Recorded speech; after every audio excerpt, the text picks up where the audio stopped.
thank you so much for joining this session today. We are very happy to have you here. We were talking about crossing the boundaries, participatory tools to co-manage watershed and ecosystem. So first of all, I want to introduce Biljana Maquira, one of my colleagues here in HQ from the Stockholm Environment Institute, to share with you first of all, some questions that we expect that you respond, all of us. So while people are settling down and entering the room, if I already mentioned this, but if you can just scan the QR code, it will lead you to some Menti questions. And there are 3 questions, very quick to answer. So if you can do that for us, that will be wonderful. Also for people online, I think they see this. Yes. And in addition, sorry for bother you, but we need that all of you will be in one table, because the idea is today have a game, a serious game.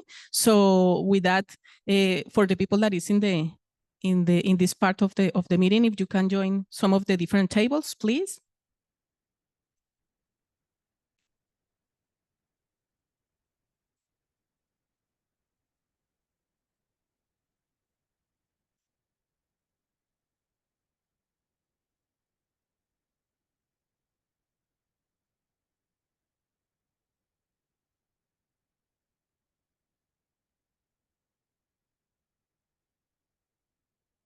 So my name is Tania Santos. I am leading now the Water Beyond Boundaries initiative. And today, what we are doing is try to have fun, sharing with you some of the tools that we introduce to improve the participation process in the water management. So Biljana will be sharing with us the results of the Menti. If all of you have the information now, the questions respond now. Perfect.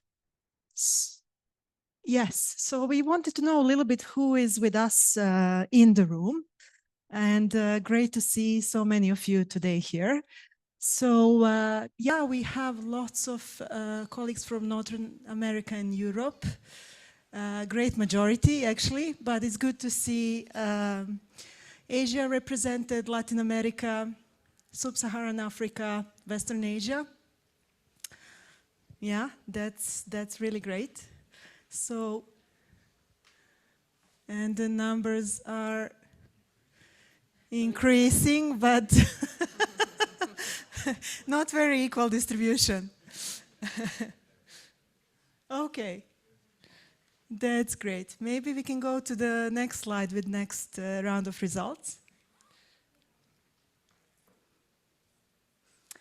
Okay, so we wanted to know also which sectors do you represent. It's great to see that lots of you are coming from academia and research, also some government and public sector, NGOs, business and industry. Sadly, no representatives of indigenous communities here, but it's great to see also representatives of funding agencies. So we are a diverse group, and I think we are going to have fun later on playing serious games. So as much diversity as possible, that's great. Okay, let's see the answers to our third question. Okay, so we also wanted to know what are the primary areas of expertise or interest, water resource management, of course, but great to see some people from wastewater and sanitation sector, agriculture, energy, and I guess we will learn a little bit more about these others while we are playing the game. Well, warm welcome to you all, and great to see so many of you here, and I will now hand over to my colleague Tanya that will talk a little bit more about Water Beyond Boundaries, an initiative of Stockholm Environment Institute, what we are doing there, which kind of tools we are developing, and yeah. Thank you, Biljana. Thank you, Tanya. So thank you so much to all of you to be here. Here you are seeing all the colleagues that are part of the group that we are working related with water management all around the world in SEI. Of course, they are not all, but some of them. And we have representation of the different centers. We have people from Asia, Tanapon and Utam, that are part of our team. From US, we have Annette and Laura that are part also of the Water Beyond Boundaries initiative. From HQ, of course, Viliana, and from Latin America, Claudia Coleoni and Camilo Gonzalez, and I.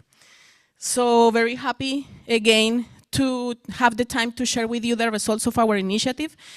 Our initiative, Water Beyond Boundaries, started 5 years ago, thinking in how we could improve the water management in the different countries that we are working on. So the agenda for today, first of all, I will share some information about the Water Beyond Boundaries initiative. Then we will talk about 3 case studies that we are working. First is in Brazil, other one in Colombia, and in Thailand. We will have the opportunity to ask to the stakeholders there what is the impact that this initiative is having with us and with them. And then you will have the opportunity to ask them what they feel that this initiative is impacting the situation in different countries. And after that, we will have a session of serious game where all of us could play with one of the tools that we developed. At the end, we will have a final Mentimeter, ask some questions to evaluate the interaction, and one wrap-up. So why we start working in the Water Beyond Boundaries initiative? All of us know that we have some problems to implement the water management plans that we develop in the different countries we are working on. So, and why? Because we have different scales to analyze. First of all, the plans, and after that, how to implement these kind of plans in a specific in a specific area. So if you see in this graph, in the red part, we have like a small part of a bigger river basin, when we could have, for example, agriculture, the communities, the different sectors, working and making decisions in a specific and local scale. So the information that we are producing in a bigger scale is difficult to implement in this small scale. And also we have other interactions with other areas. For example, if we have some coffee production, the people is producing the coffee in a specific area, for example, in this river basin, but is consumed in other part. So we need to understand what kind of interactions beyond these boundaries are occurring, and how we could improve the water management to maintain, of course, the health of the ecosystems and also the services that they provide for us. So the first exercise that we made was understand these kind of boundaries. For example, we have the jurisdictional boundaries related with the municipalities, the departments that are very different that we use to define the river basin plans. The ecosystem boundaries that, of course, go beyond of this space that we define, prescript to make the decisions. Also the economic boundaries, because some of the products that we produce in some place could be sold in other one. And the social boundaries that could have related with the cultural and heritage customs that they have there. And also because we have multiple objectives according with the sectors, according with the actors that are part of this river basin, and have all these stakeholders in the same line, it's a pretty difficult thing, and usually have a lot of different conflicts. So in the River Beyond Boundaries, we identified that we have at the monthly scale or perhaps annual scale, and in the country level or river basin level, some specific characteristics related with ecosystems, the watershed plans, and also other governance tools that we use to make decisions.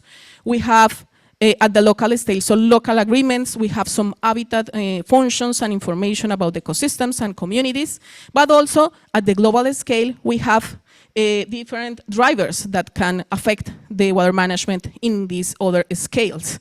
So we are working in 3 pillars. The first of all is the connection beyond boundaries. That means this that I mentioned before related with the economics, the different traits. Also, the ecosystem consideration, how we could include the ecosystems in the very beginning part of the planning process, and the multi-objective participation, how we could improve the participation processes in the river basin. So, in the Water Beyond Boundaries initiative, we developed one tool that is an ArcGIS online tool, where it's possible to see information about the boundaries that we have in the case studies.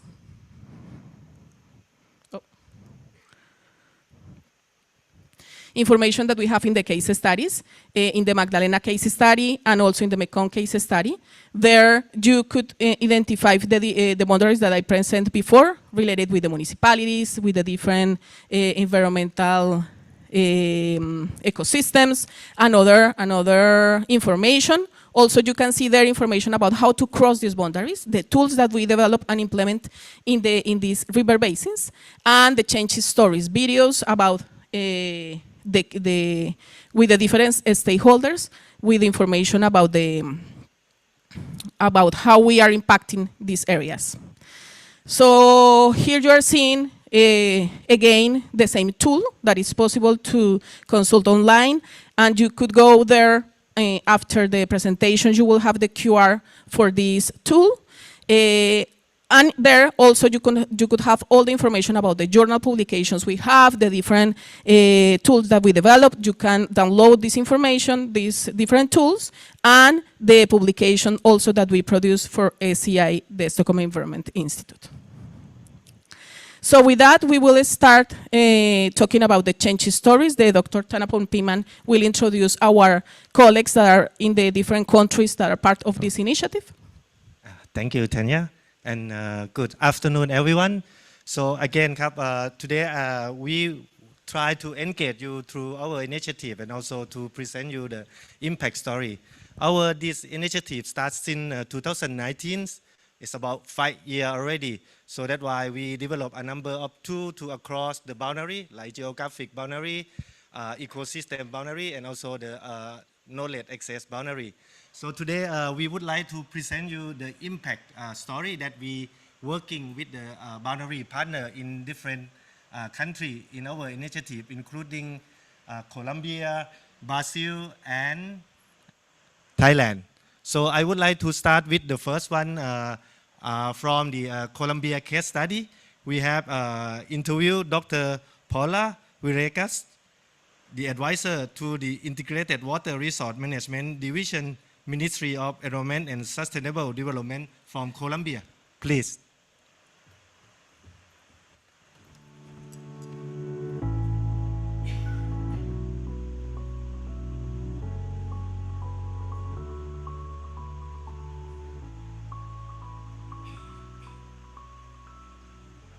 Bueno, yo creo que hay 3 fronteras importantes.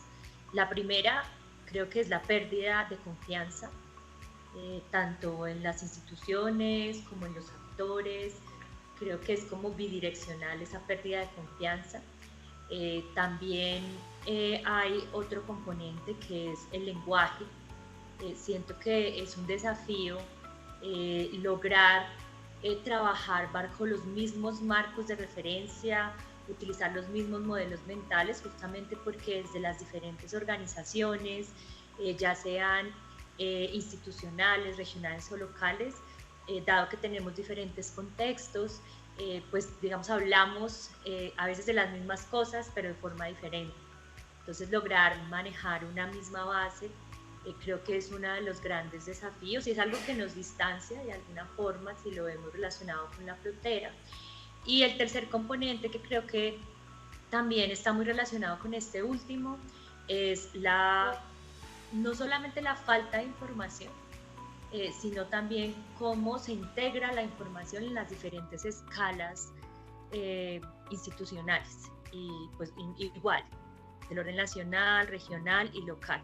Entonces creo que allí hay como todo un reto en articular y armonizar a los actores a través de la participación y entonces ahí es como yo puedo entender la gobernanza multiescalar, incorporando pues estrategias o herramientas que permitan avanzar en estas fronteras relacionadas con el lenguaje, con la información y con la pérdida de confianza.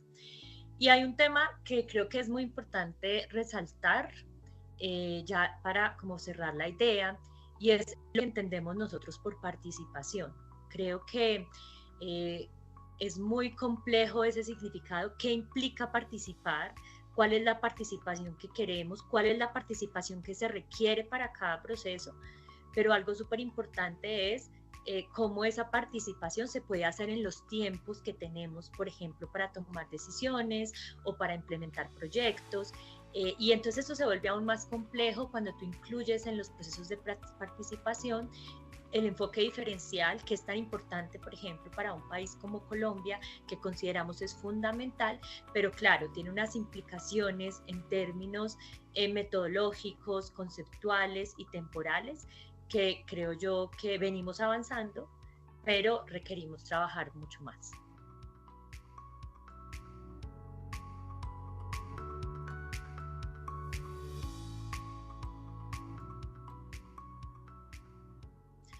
Bueno, la iniciativa de Aguas Sin Límites es una iniciativa en la que ha venido, digamos, trabajando también el Ministerio de Ambiente y Desarrollo Sostenible acá en Colombia, con el Instituto Ambiental de Estocolmo, en el marco de un memorando de entendimiento.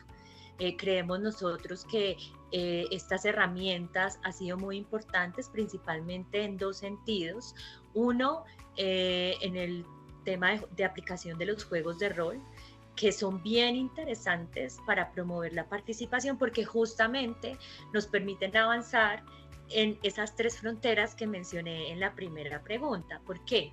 Porque nos permiten trabajar sobre un marco común, ponernos en el lugar del otro, utilizar variables, por ejemplo, sobre la toma de decisiones en una cuenca, ¿sí? Y variables que nos permiten ver datos concretos, los mismos datos a todos los actores, o sea, tanto actores nacionales, regionales y locales, como por ejemplo la cantidad de agua o la calidad del agua que hay en una cuenca, y nos permiten pensar, bueno, ¿qué pasa si hacemos determinada acción? Pero entonces todos estamos trabajando sobre un mismo marco de referencia. ¿Y eso qué nos permite? Pues avanzar en esta frontera del lenguaje, avanzar en la frontera de la información y, por supuesto, cuando nos ponemos en el lugar del otro y vemos cómo el otro se pone en el lugar nuestro, pues nos hace también avanzar en recuperar esa confianza que a veces estamos perdiendo, que, insisto, creo que va en todas las direcciones cuando se llevan a cabo estos ejercicios. Y lo segundo son unas herramientas que también se han venido trabajando de inteligencia artificial, que consideramos son fundamentales. Actualmente estamos haciendo la actualización de la Política Nacional para la Gestión Integral del Recurso Hídrico acá en el país, un ejercicio muy importante en el cual nos vemos enfrentados a tener muchísima información y requerimos hacer ejercicios pues de vigilancia tecnológica, conocer las tendencias, hacia dónde van las tendencias sobre el manejo del agua, la gestión del agua, los mismos enfoques del agua. Entonces, claro, cada país, cada organización, cada entidad tiene experiencias muy importantes, pues que nosotros desde Colombia queremos conocer, queremos explorar, y bueno, la inteligencia artificial nos ayuda a entender entonces cómo esas dinámicas se están dando en diferentes partes del mundo, en nuestro país, ¿cierto? Pero en unos tiempos, pienso yo que es como de los principales valores agregados, en unos tiempos cortos, que son los que nosotros requerimos para poder avanzar en estos procesos de actualización de la política. Entonces, creo que esas son como esas principales herramientas que creemos nosotros pueden ayudar a superar esas fronteras de las que hablaba en la primera pregunta. Muchas gracias, Paula, por tu tiempo y también por colaborar con nosotros en esta iniciativa. No, a ustedes muchas gracias por la invitación. Okay, so that is the first kind of case study. As Tanya presented through a 5-year initiative, we developed a number of tools to across the boundary. And today we are highlight only one tool that we try to use the tool to engage the people, have multi-stakeholder, multi-engagement, you know, through the river basin planning process. So the next, case study is going to be from Brazil.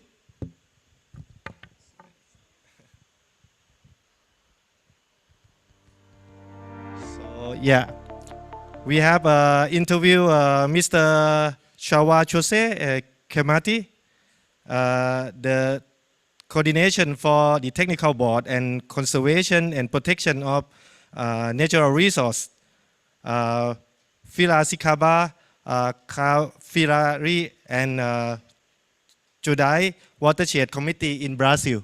So please, for the next video.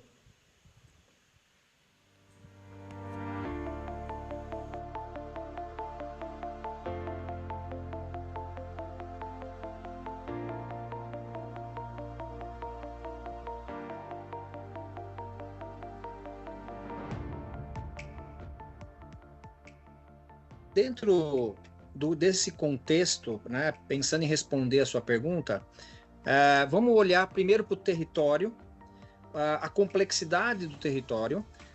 São 76 municípios, 5 deles em um estado, Minas Gerais, os outros 71 no estado de São Paulo. Esses 5 representam uma área importantíssima em termos de mananciais, de nascentes, está na Serra da Mantiqueira. Então, esse desafio, já a primeira fronteira é essa relação interestadual, né, entre municípios de distintos estados. Isso já é uma fronteira de desafio à participação. O território é extremamente urbanizado, com alta densidade populacional, alta densidade econômica, o PIB é muito elevado em termos de representações do país. É um território impermeabilizado, portanto, porque o número de cidades e de áreas, né, urbanizadas é muito grande. Tudo isso torna o mais desafiador ainda a gestão dos recursos hídricos nesse território. Além disso, há relações entre as subbacias, né? Nós somos 3 bacias hidrográficas, Piracicaba, Capivari e Jundiaí. Temos 7 subbacias, 5 no Piracicaba e as outras 2. Então, as inter-relações e as transposições internas são um desafio, né, em termos de gestão. Também a relação com o Alto Tietê, que é um outro comitê de bacias vizinho, por conta da transposição do que a gente chama de sistema Cantareira, que é o nosso grande reservatório, para abastecer em torno de 8 milhões de pessoas na região metropolitana de São Paulo. Além disso, nós captamos água, principalmente, apesar da transposição ser reversível, nós temos captado água no Rio Paraíba do Sul, que é um outro comitê vizinho, para poder atender essa demanda que é extremamente grande do nosso território, não só a população residente, quanto essa que está na região metropolitana de São Paulo. Então, esses desafios geográficos, né, de urbanização, de alta concentração de pessoas, torna a gestão de recursos hídricos ainda mais desafiadora. Além disso, ano a ano, a disponibilidade hídrica per capita tem se reduzido. Uma cadência, infelizmente, bem firme de redução anual dessa disponibilidade.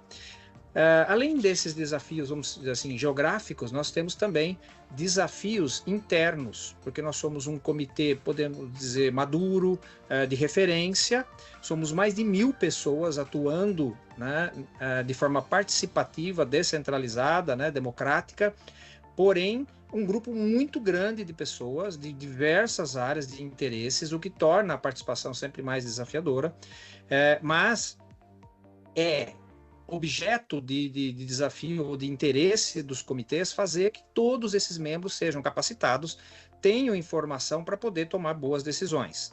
Além disso, nós temos um desafio de uma fronteira externa, é fazer com que a sociedade como um todo entenda, reconheça o comitê quanto a esse espaço de importância para a gestão dos recursos hídricos, e que ela possa participar o mais intensamente possível dessas decisões. Então, quanto mais comunicação com a sociedade, melhor. Além desses aspectos da sociedade reconhecer o comitê como importante, os municípios precisam também, dentro desse aspecto, usar esse planejamento regional, essa política, né, que traduzida no plano de bacias, como referência para o desenvolvimento dos seus planos municipais. Apesar do município ter autonomia, né, constitucional para gerir o seu território, ela precisa olhar para esse planejamento, respeitar esse planejamento e fazer com que o seu plano diretor, os seus planos municipais das mais diversas áreas, seja de saneamento, resíduos, seja de drenagem, educação ambiental, dialoguem, tenham sinergismo com essas questões ligadas ao planejamento regional. Então, é uma fronteira muito importante. Muitos municípios, infelizmente, são impermeáveis até, eu diria, a essa estratégia. Além disso, a gente precisa também que a população se reconheça a importância desses territórios, porque eu só posso pensar em pagamentos por serviços ambientais ou transferir recursos de quem é usuário pagador para quem é produtor recebedor, se há esse reconhecimento dessa importância, dessa valoração.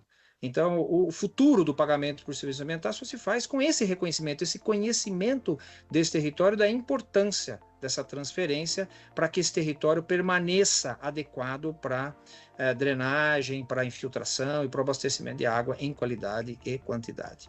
Por fim, é muito importante que as áreas rurais e urbanas se entendam, né, como uma paisagem única dentro desse contexto, né, de que o território ele é único, não adianta eu ficar segmentando.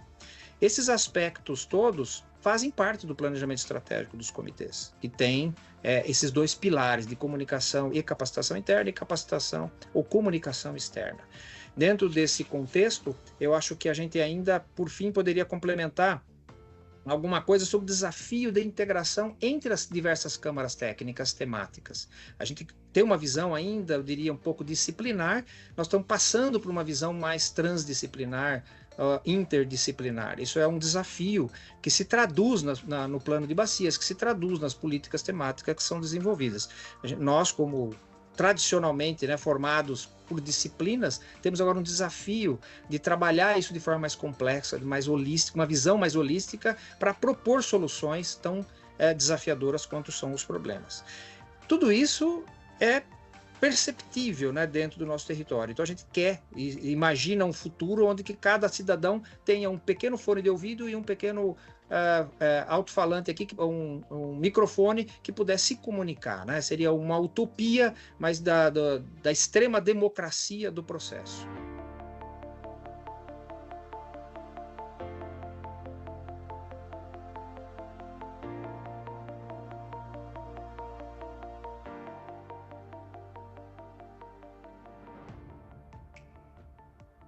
Os comitês têm se desafiado a tentar atender e suplantar, né, todas essas fronteiras, esses desafios, através de planos de cursos, né, uma capacitação formal, cursos online, né, disponíveis em formato EAD, à distância, para que todos que estejam discutindo ou tenham interesse no assunto possam se preparar. Aqueles que estão presentes dentro dos comitês se qualifiquem para a tomada de decisão e o seu comportamento, o seu posicionamento dentro da mesa, né, de discussões desse planejamento estratégico regional. Da mesma forma, nós criamos um GT Integração que aborda essas visões mais integradas, intradisciplinares, interdisciplinares ou transdisciplinares. Todos os coordenadores das câmaras técnicas têm assento, a gente acho que entende que isso é um avanço. Temos um programa chamado PCJ Virtual, que é um jogo, de certa forma, que caminha pelas bacias para dar uma visão panorâmica do território. E nós temos um outro programa que se chama Jovem Vem por PCJ, que também é uma forma de tentar atrair o jovem, fazê-lo vir até o comitê e participar. A questão da gamificação dos jogos sérios, eu acho que talvez seja hoje, acho que alinhado ou trabalhando em conjunto com a mais recente, a inteligência artificial, nós temos um potencial de dialogar, de comunicar, de interagir, de fazer com que as pessoas tenham uma coparticipação efetiva nesses processos de uma forma muito maior, muito mais intensa. Então eu acho que a possibilidade de nós atingirmos qualquer indivíduo no território, seja através de um jogo mais complexo, discutido e proposto, desenvolvido para alguns públicos diferentes. Então, os coordenadores que estão construindo o plano de bacias têm uma demanda, mas aquelas crianças na escola, em diversas fases escolares, terem acesso a um jogo sério, lógico, talvez no aplicativo, no celular, de uma forma muito didática, né, com muita ilustração, vão poder se qualificar e, de fato, terem interesse em participar desses processos todos de decisão, comunicarem, levarem informações do seu território ali, do seu microterritório, para serem consideradas nesse planejamento, e eles também se qualificarem, entenderem o que está acontecendo no seu território, para criar o que a gente chama de nova cultura da água, não daquela que é sempre abundante e nunca vai fazer falta, muito pelo contrário, é uma água que já está faltando, que falta em muitos momentos do ano, que falta em muitos locais, ou que está disponível em qualidade inapropriada para o uso ou para o consumo. Então eu acho que essa ferramenta Jogos Sérios, proposto pelo esse projeto, ele vem de frente com esses desafios, essas fronteiras que os comitês têm hoje, têm, né, como seus grandes desafios aí de comunicação e capacitação e, consequentemente, maior participação de todos nesse processo. Perfeito, muito obrigada, João, pelo seu tempo e por colaborar conosco nessa iniciativa. Hello. Okay, so come to ASEAN region, the last case study that we use the initiative to influence the Department of Water Resource, to support them develop a wetlands master plan in the Lamsa site in Thailand in the Lower Songkhram, which is one of tributary of the Mekong River. So we have interviewed Mr. Pongpat Sermkun, Director of Water Assessment Division, Department of Water Resource, Thailand.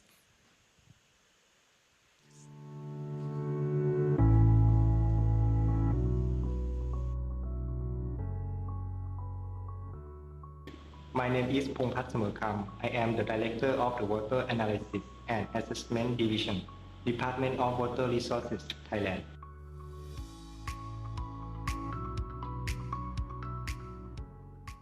I think there are 4 major challenges.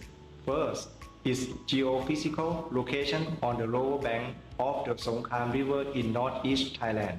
Draining into the Mekong River makes it vulnerable to the fluctuation in the waterfall below average rainfall, and water infrastructure in Mekong can reduce wetland formation and affect resources like migratory fish and biodiversity. Second, local participation in water management planning is limited, despite many residents relying on the wetland for activities like fishing, ecotourism, and agriculture. Consultation meetings exist, but local influence remains minimal. Third, overlapping roles of the different departments of ecological management. The Royal Irrigation Department and the Department of the Water Resources manage agriculture water, while the Office of the National Resources and Environment at the providing level focus on the conservation, often acting independently. Finally, changing land use and climate change impact the wetland. Land use change affect water quantity and quality, and climate change with rising temperature and unpredictable rainfall further challenges the ecosystem.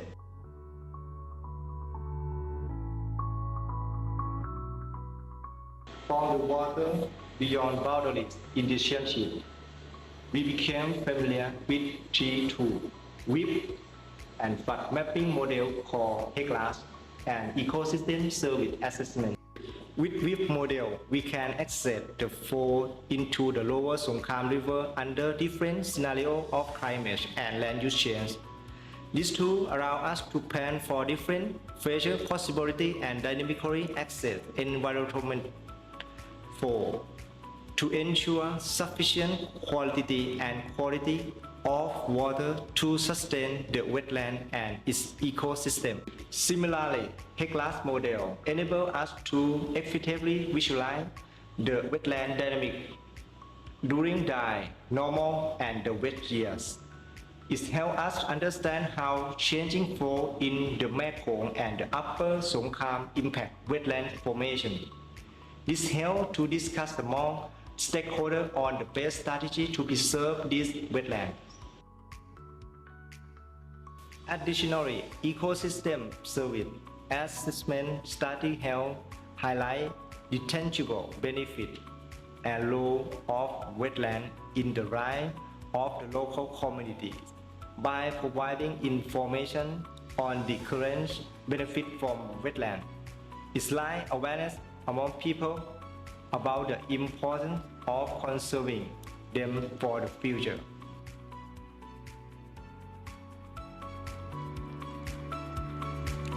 Yes, that's all from 3 video from our case study, and thank you very much for your patience on watching this video, but at least I think it's give you idea, you know, what we are doing. So I have around 10 minutes to engage you for questions, you know, if you have any question regarding to the case study or our initiative, please. We also have Dr. Paula and Dr. Schwab, you know, on the Zoom link. So can you show them? So, yeah. Any ice-breaking questions? You want to play a game now? Wait a moment. Okay. Gerard, please. Uttam Mai is over there. Yeah.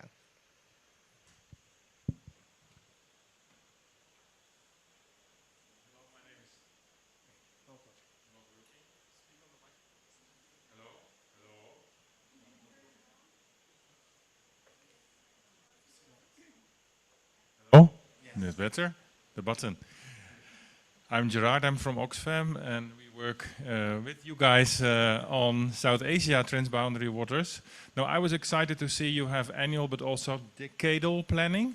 And I think what we miss a lot is at community level, at district level, how can we build scenarios for the next 10 years so that we're not just thinking climate resilience, adapting to what is now, but what is for the coming years to come. So what are the tools and practices to help this forward-looking scenario building?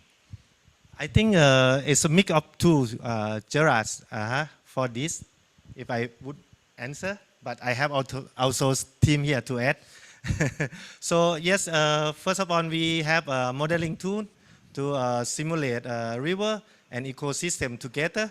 So that tool can also explore a number of scenarios like WEEP, you know, you can do land use change, climate change, and also intervention. We also have kind of a HEC-RAD tool to look at the flood simulation and intervention in the floodplain area. And in the soft side, we also have kind of participation too, like serious game that you're gonna play after this, you know, to of course anticipate, you know, the result from the scenario to the community and also get the feedback, you know, like two-way communication. What kind of perception, what kind of future that they are look like, and we use that kind of information put on the table and try to draw the vision together with the people. And then you're gonna have kind of trust and consensus among stakeholders through the planning process. So I stop here to make it short. Okay, we have gender balance now. Okay, another question from lady, please. Hi, this question is for Joao because I'm from the Amazon region too. So that idea that, of course, we have, I always make a joke that we have 2 seasons, raining season and a lot of rainy season. So we have this mindset that we have water. It's a lot of water. But Joao mentioned something that tried to change that mindset, that there is something is happening with the water. So I would like to, if he can answer more in deep how they are doing that so the people don't see as water for granted over there in Brazil. Behind you, so she will try to translate to Joao and then he can reply to your question. Thank you very much for question. João, se você estiver online aí e me ouvir, vou traduzir a pergunta para você. A participante comentou que ela é da região amazônica e que eles passam por situações similares, que tem 2 estações, uma chuvosa, outra muito chuvosa, tem essa percepção de que tem muita água. E você, João, mencionou que pode-se tentar mudar essa mentalidade e que algo está acontecendo com a água, como que a gente consegue transmitir isso para a população, para a comunidade, a nível social. Se você puder comentar, e vai comentando devagar, que aí eu vou traduzindo para o inglês ao mesmo tempo. Por favor, João.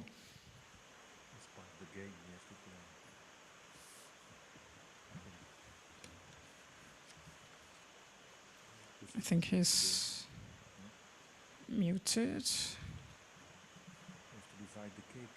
Okay, he's just saying that he's not able to connect the audio or video.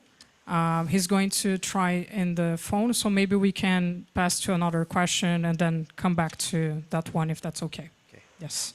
We take note the question already, but if any one more question that you would like to ask or share your comment, please.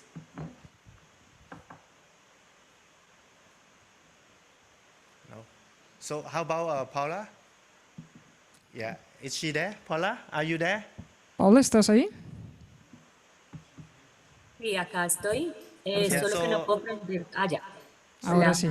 Listo. Maybe I can ask her question about like, based on your experience engagement with this initiative, can you give us one recommendations on how you crossing the boundary of participation in water resource management? Paula, la pregunta es si puedes compartir con nosotros una recomendación clave para traspasar las fronteras de la participación en la gestión del agua. Bueno, creo que una recomendación estratégica es generar espacios de participación donde se puedan articular actores de diferentes escalas, de la escala nacional, regional y local, Sí, y puedan voy a llevar a cabo. ¿Perdón? Sí, voy traduciendo, entonces si hablas despacio. Por favor. Perdón. So Paula was basically saying the importance of articulating different actors in a multi-stakeholder manner. Entonces, Paula, para la siguiente frase, si vas hablando más despacio y luego tradujo. Okay. Gracias. So how about Joe? She's still continuing. Yeah. Y que se logre que en esos espacios se trabaje sobre marcos comunes de información para la So toma de that in these spaces that we work with common frameworks for information and participation. Esa Sí. sería la recomendación. Ok, listo. Muchas gracias, Paulo, por tomar el tiempo y por participar. That's it. Okay, so how about João? If he João, tenta de novo, por favor. Consegue me ouvir agora? Sim, perfeito. Ok. Você conseguiu entender a pergunta, João? Good morning, everybody. Good afternoon, everybody. Cláudia, eu acredito que o objetivo principal para tentar mudar esse mental ou essa ideia que a água está em abundância e que não vai faltar I think é that's. através I think that the main idea that we can share about changing this mindset of water abundance is. Pode continuar. é uma comunicação simples, direta e It's a communication that's simple and direct.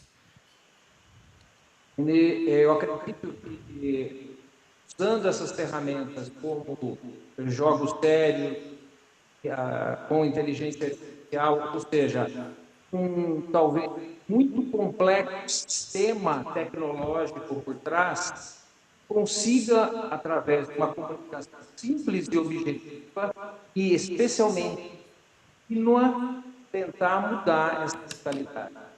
So with the serious game and artificial intelligence, communication that is simple will be the best way to change this mentality of water abundance. Muito obrigada, João, pela sua participação e por colaborar conosco nesse espaço. Eu que agradeço. Okay, gracias, I think. So thank you very much. So I would like to close this section and then hand over another section that I think is very exciting and you can see a lot of material on your table. So next I would like to introduce Carmelo, the research associate from Latin American Center, to present you about serious game, and then we have to play game together after this. Thank you very much.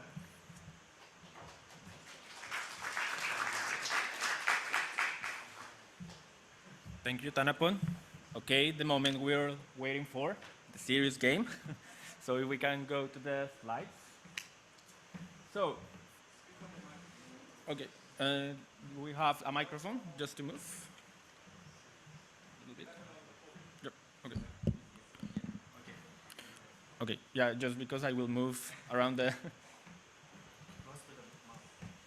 Okay, so now, first of all, we need to understand what is a serious game. So firstly, I will ask all of you if you play rock, paper, scissors to make a decision. So please raise your hand if you did it.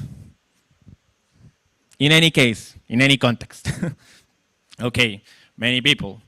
So now, for example, sometimes this is a very entertaining way to make some decisions. In this case, what happened if we use a game to maybe put it in a more serious context, like decision-making processes with stakeholders, with environmental agencies, or yeah, maybe also with mayors or presidents.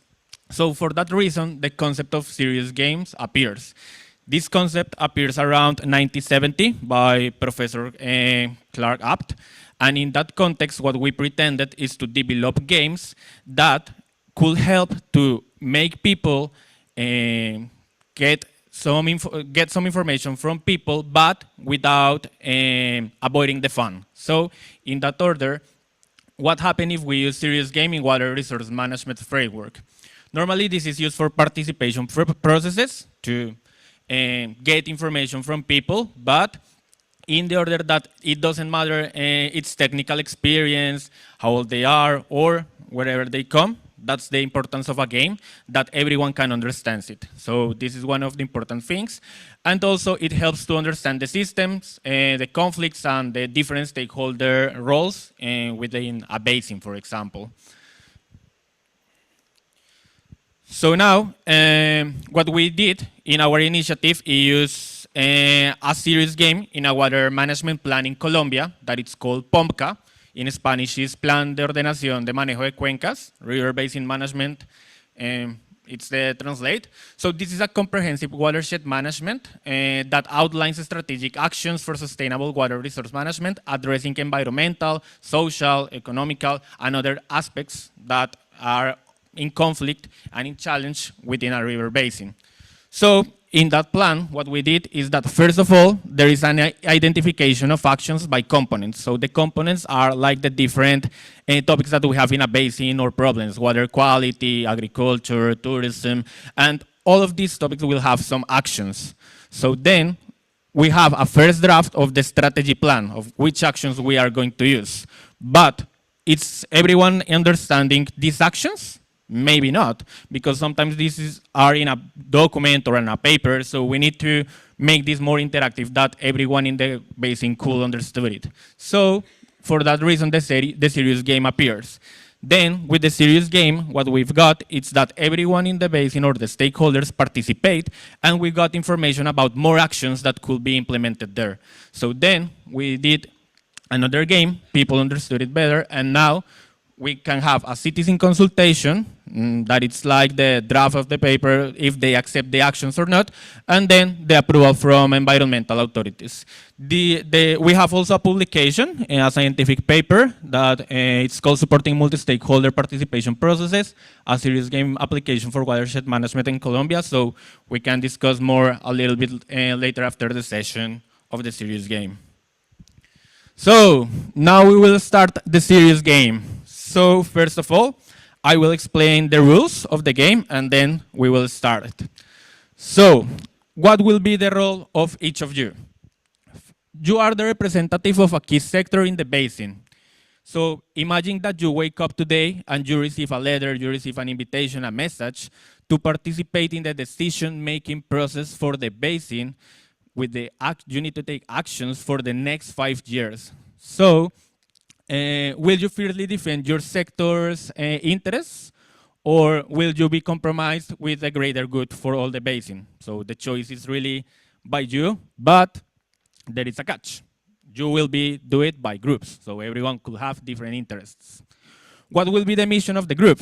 Discuss to select an action package for 3 key topics that I will explain later that maximize the well-being of the basin, balancing the interests across the upper, middle, and lower basin for all participants. So this will be the mission and the challenge for you, the players.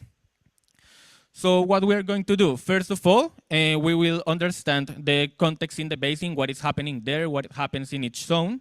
Then you will select a role. So I will ask then the moderators to also give you the roles. There are some cards there that each of you will represent. So please put in your role, in the role that you have in the card. So this will make the game more interesting. And then what we will do is discuss, dialogue, and reach a decision for each topic.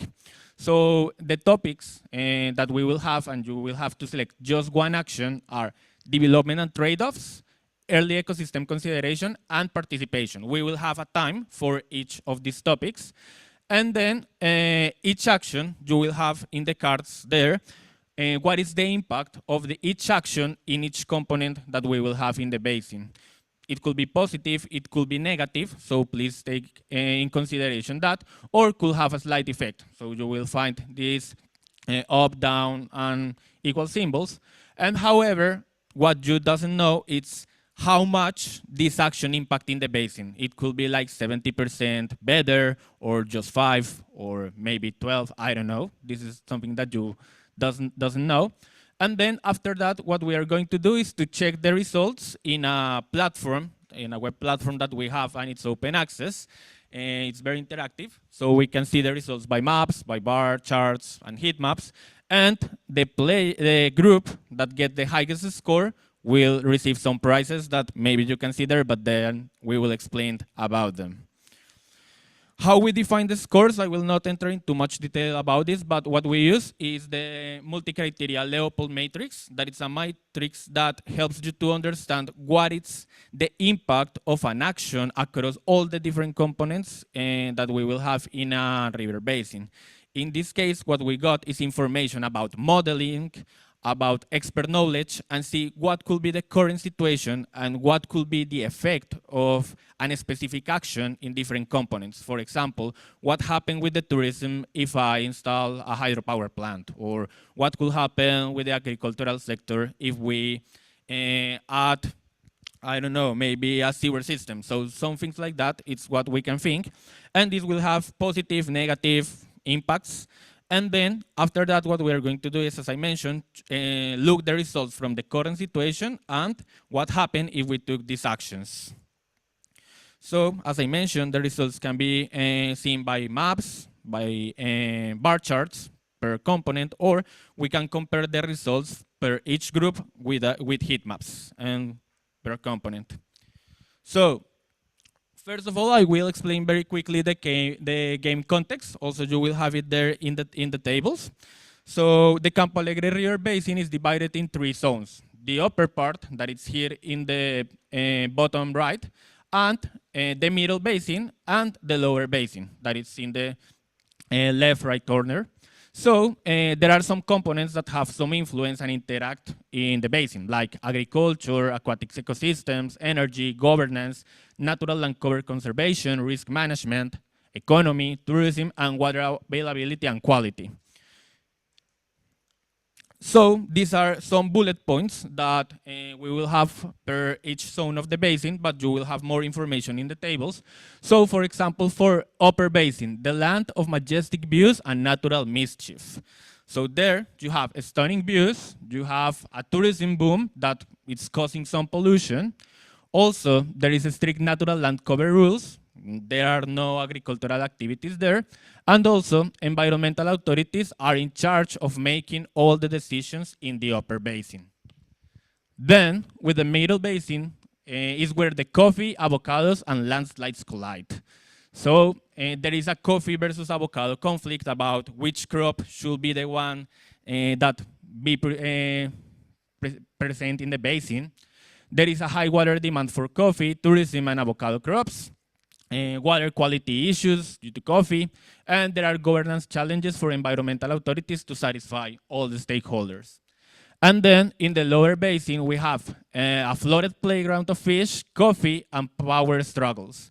So there is a frequent flooding in the lower basin, poor water quality, also increased water demand for tourism and hydropower generation, and there is an impact on aquatic ecosystem, but also there are indigenous people in the regions and also fishing community that are marginalized, but they are not considered in the decision-making processes. But as I mentioned, more information about this, you will find it in the tables. So now we are going to play. So first of all, I would like to ask the moderators to please go to a table and see that we can have around at least, or around, 12 people in each table.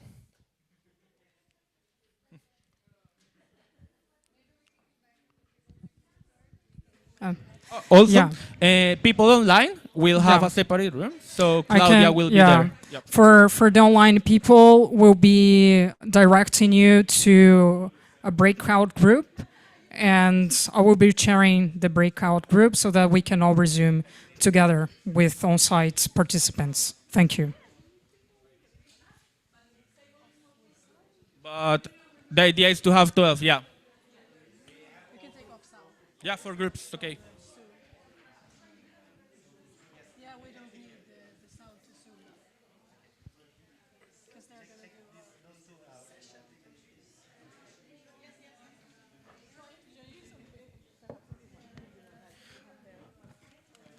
Tanya, how many people do we have? Okay, I guess we are all. So now, please, moderators, please give the roles to people. So please, each participant select a card of the roles. So it's in the middle. So select a card, please, and you will play that role in the game. What would you like to be? You can tell her.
And for this region, the coffee is pretty good.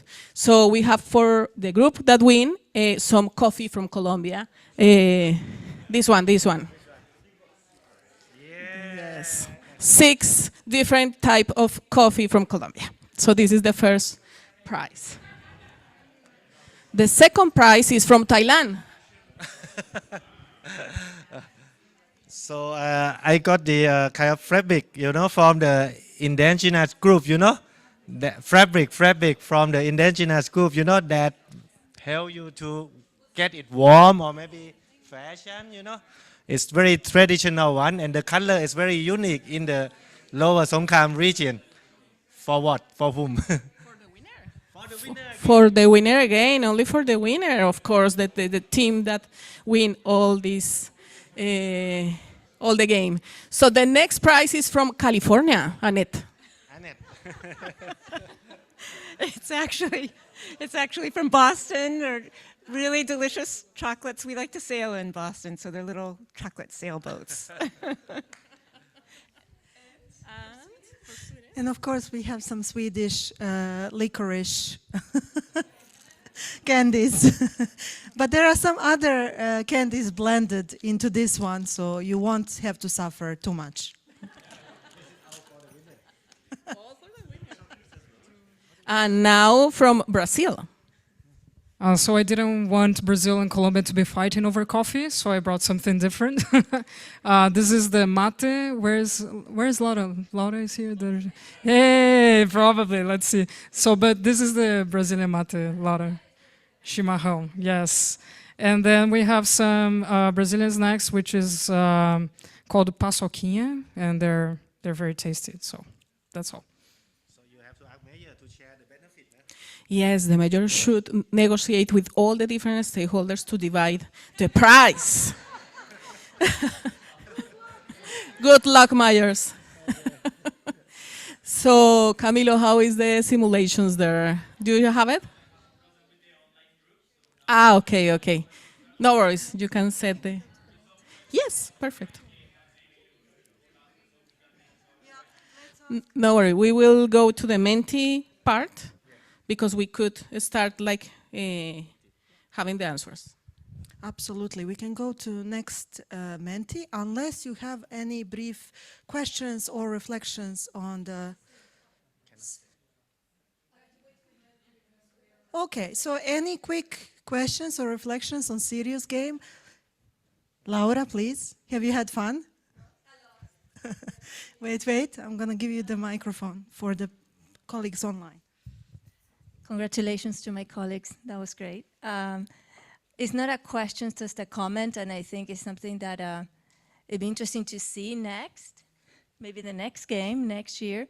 Climate change, right? We see the benefits, and it's great for the game purposes to see kind of which sector benefits and which doesn't, but what happens if we have a drought and nobody benefits, and I think that those are the key trade-offs that it's usually in a watershed, it's a key aspect, but maybe, you know, in the next game can be included. But this is such a very easy and nice way to have a conversation and to understand the complexity that most watersheds see in terms of trying to meet the needs of the different sectors, the economy, the people. So thank you so much and congrats. Yeah. Other comments? We have more comments? No, it's online. There is online people. You go. Yeah. Do we have more comments? Yes. Yes. Here I am. Yeah. Maybe I should stand. I'm very little. Maybe just a reflection that I was playing the role of the mayor, but I think it's easy in this game because everybody has this. Every vote values the same, and also everybody has the chance to have the opportunity to vote. But in the real life, it's very difficult to get to this round table all together and actually to have the same power dynamics. I just wanted to highlight that.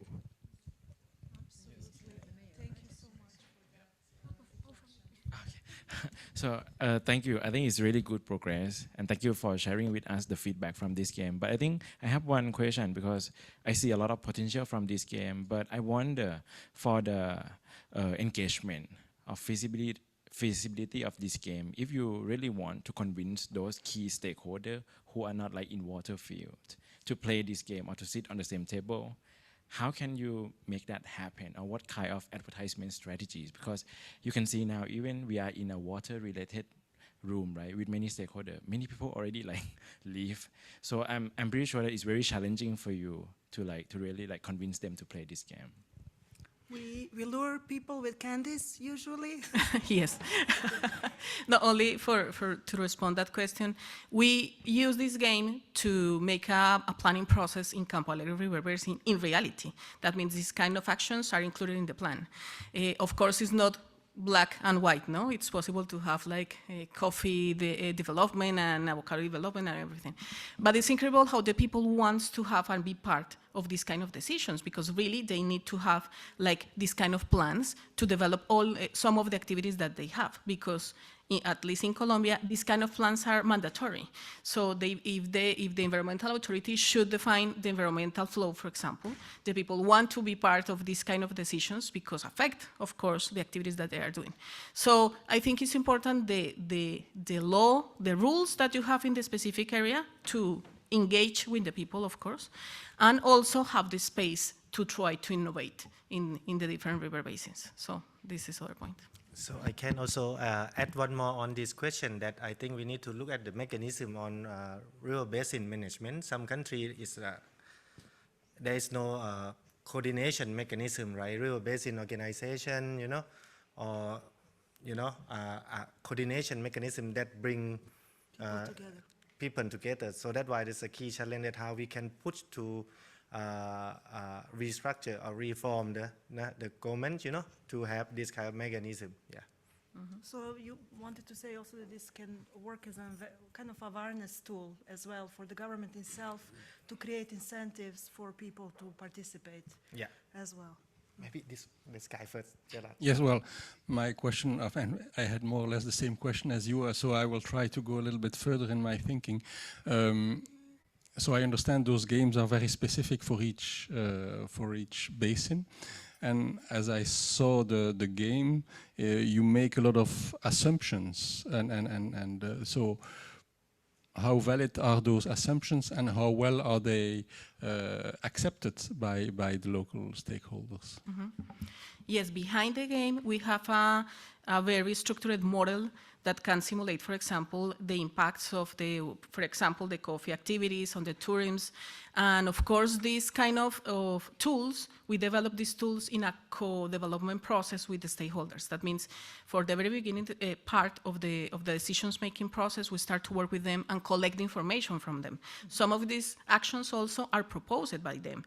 So I think it's pretty important, like, start the process. This is the final part. That means behind that, it's a lot of work that could be, of course, validated in all the process with the stakeholders. Of course, they have a lot of uncertainty, and perhaps other next step up, as Laura mentioned, is climate change, but also how we could present the uncertainty to give them better idea about how to manage and make decisions using the uncertainty too. So just to add to that. Sorry, no time. So sorry, I mean, we have to manage the time, so we can discuss more after this section. Yes, but we're very happy to have a coffee with you. Yeah. So Camilo.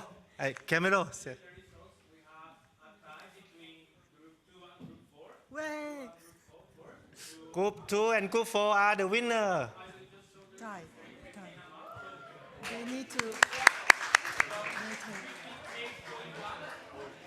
Microphone. Just a second. There is a second, tie, which means that two mayors have to decide or rock, paper, scissors, please.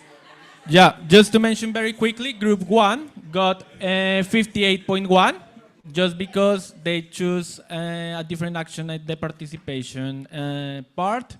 Then Group 2 and 4, they select the same options. They have 58.4, and then the group online and also the Group 5 got 58.07. So yeah, the first one is Groups 2 and 4.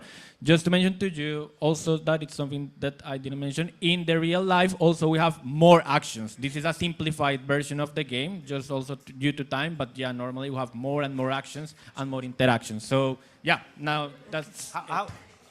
How to rock, paper, scissors? Okay, rock, paper, scissors. Yeah, rock, paper, scissors between the mayors. Yes, Please between go. the mayor. Can you be in front? Just one trial. Who wins gets everything.